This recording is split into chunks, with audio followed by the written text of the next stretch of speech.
Allez, on va plonger ensemble au cœur même du vivant, dans ce qu'il y a de plus fondamental, la division cellulaire.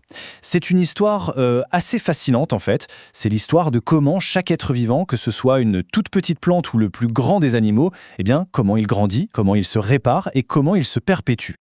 Et tout part d'une question qui a l'air toute simple comme ça. Comment est-ce qu'une cellule peut en devenir deux? Ça paraît bête, mais la réponse, croyez-moi, c'est une pure merveille de mécanique biologique. Et c'est exactement ça qu'on va décortiquer aujourd'hui.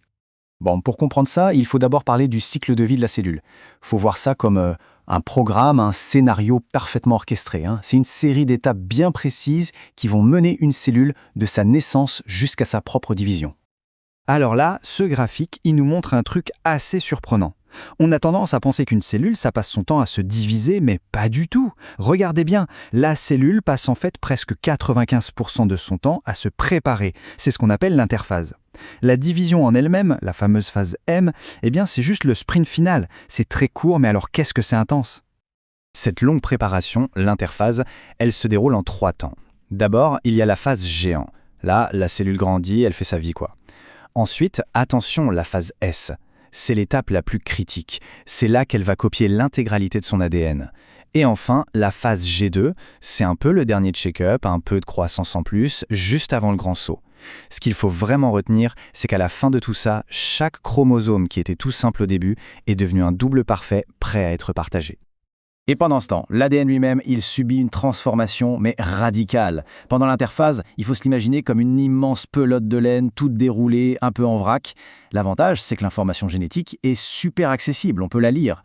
Mais au moment de la division, impossible de déménager un bazar pareil. Donc l'ADN n'a pas le choix, il doit se compacter, se super enrouler sur lui-même pour former ces fameuses structures en X qu'on connaît tous, les chromosomes. De vraies petites valises génétiques hyper bien organisées pour un transport sans la moindre erreur.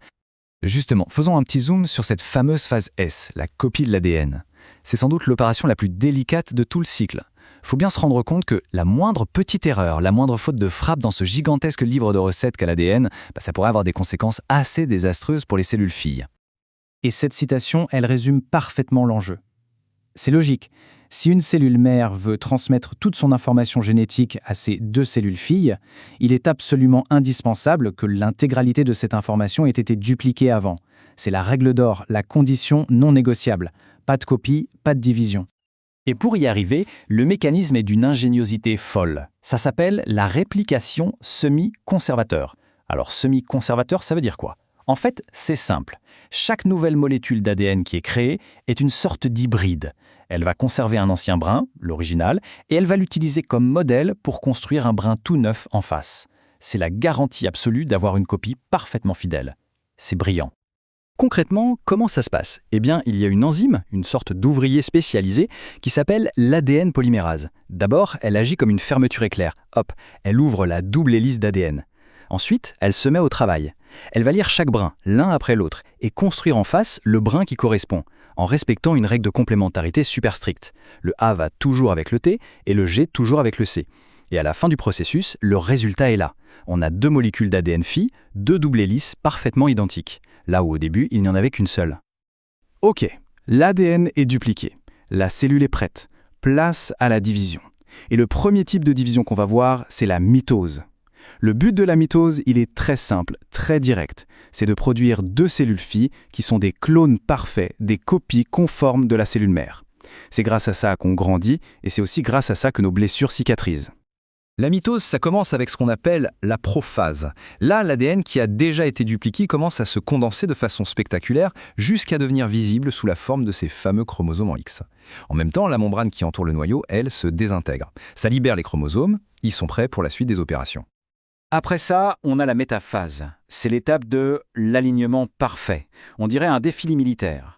Tous les chromosomes se déplacent vers le centre de la cellule et ils se rangent en une ligne impeccable, une file indienne parfaite sur ce qu'on appelle la plaque équatoriale. Tout est en place pour la grande séparation. Et cette séparation, c'est l'anaphase. C'est peut-être le moment le plus spectaculaire de tous. D'un coup, les 2 chromatides sœurs de chaque chromosome, les 2 copies qui étaient collées l'une à l'autre, sont violemment tirées dans des directions opposées, comme si des treuils invisibles les attrapaient. Elles filent vers les 2 pôles de la cellule. À la fin de cette étape, chaque pôle a reçu un jeu complet et parfaitement identique de chromosomes. Et enfin, on arrive à la dernière étape, la télophase. C'est le début de la fin du processus. Les chromosomes sont bien arrivés à destination, ils commencent à se décondenser, à se relâcher. Une nouvelle enveloppe nucléaire se reforme autour de chaque tas de chromosomes. On a donc maintenant 2 noyaux bien distincts. Et pendant ce temps-là, la cellule elle-même commence à s'étrangler en son milieu jusqu'à ce qu'elle se coupe complètement en 2. Et voilà le résultat. D'une simplicité presque déconcertante. On est parti d'une cellule et on en a maintenant 2. 2 cellules filles, qui sont des clones parfaits, avec exactement la même information génétique. Et elles sont prêtes, à leur tour, à commencer leur propre cycle. C'est exactement pour ça qu'on parle de reproduction conforme. La mitose, c'est ni plus ni moins qu'une photocopieuse biologique ultra performante. C'est elle qui garantit que toutes les cellules de la peau, ou du foie, ou du cerveau possèdent toutes, sans exception, le même mode d'emploi génétique. Sauf que voilà, la vie a un autre défi à relever, un défi bien plus complexe, la reproduction sexuée. Et là, le but du jeu n'est plus de faire des clones, au contraire, il faut de la diversité. Et pour ça, il existe une toute autre division cellulaire, la méiose. Son objectif n'est plus du tout de cloner, mais de mélanger les cartes et de diviser la mise par 2. Ce tableau, c'est un peu le résumé du match. D'un côté du ring, on a la mitose, une seule division qui donne 2 cellules filles diploïdes, identiques, des clones quoi.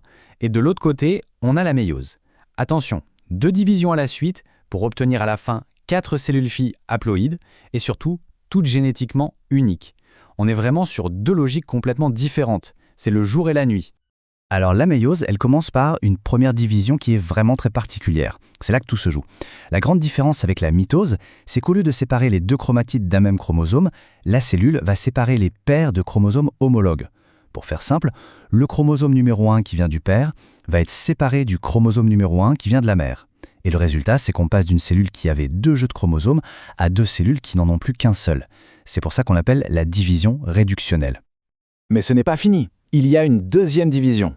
Et celle-là, par contre, elle va nous sembler beaucoup plus familière. En fait, elle ressemble comme 2 gouttes d'eau à une mitose classique.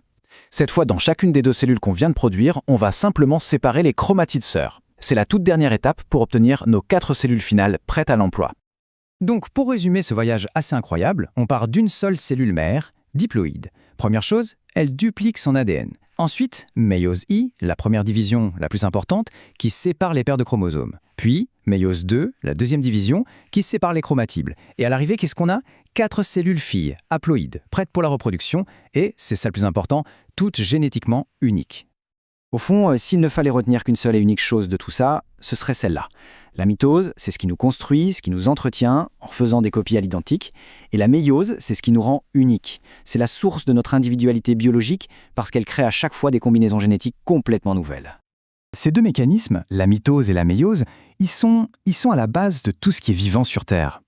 Comprendre comment la vie arrive à la fois à se copier à la perfection et à se diversifier avec autant de créativité, tout ça à l'échelle d'une seule cellule, eh bien ça ouvre des perspectives absolument vertigineuses. Et ça nous amène forcément à nous demander, maintenant qu'on sait ça, quelle sera la prochaine grande énigme du vivant qu'on arrivera à résoudre ?